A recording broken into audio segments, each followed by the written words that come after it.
परवरदिगार आलम जो किसी को शर्मिंदा ताबीर नहीं रहने देता, जो अपने दर से किसी को खाली हाथ नहीं लौटाया करता है। तमाम तर हम्द सना उसी ज़ात वाहिद के लिए है और तमाम तर दरूद व सलाम मुक़द्दस और पाक ताहिर हस्तियों पर कि जिन पे दरूद व सलाम रब्बे कायनात भेजा गया।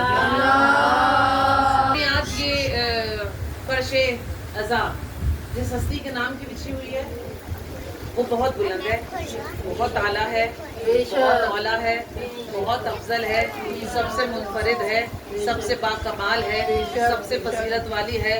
इसी की वजह से सारे नूर नूर बने, इसी की वजह से सारे नूर कमाल पर गए, इसी की वजह से सबको इमामत भी मिली, रिसालत भी मिली, नबूवत भी मिली।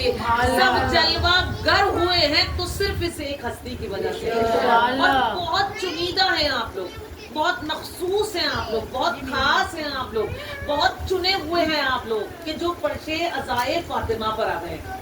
इसलिए कि फर्शे अज़ाए फातिमा पे हर कोई नहीं आता। मौला हुसैन का फर्श वो है कि जिस पर हर कोई आ जाता है, हर मजहब हर फिरके का बंदा मौला हुसैन की फर्श अज़ा पर आ जाता है। और मौला हुसैन को मानने के लिए किसी फिरके किसी मजहब की जरूरत नहीं है, बस इंसान होना जरूरी है। हुसैन को मानने का करम ही यही है, हुसैन को मानने का मौजज़ा ही यही है कि उसके लिए उसको मानने के लिए इंसान होना जरूरी है। लेकिन लेकिन लेकिन शियान हैदर करा फातिमा को मानने के लिए ईमान कामिल होना जरूरी है।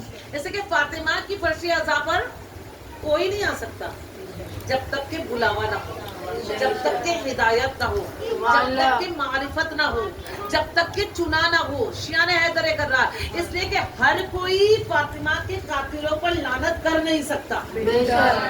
समझिएगा, मैं मजलिस की इब्तिदा करने लगी हूँ, अगर आपका भरपूर साथ मिलेगा तो इंशाअल्लाह ताला भरपूर पढ़कर जाऊंगी। फातिमा के कातिलों पर हर कोई लानत नहीं कर सकता, इसलिए कि फातिमा के कातिल का नाम लेना दिल गुर्दे का काम है। जिगरा चाहिए फातिमा के कातिलों का नाम लेकर उन पर लानत करना, और वो कमाल है सैयदा के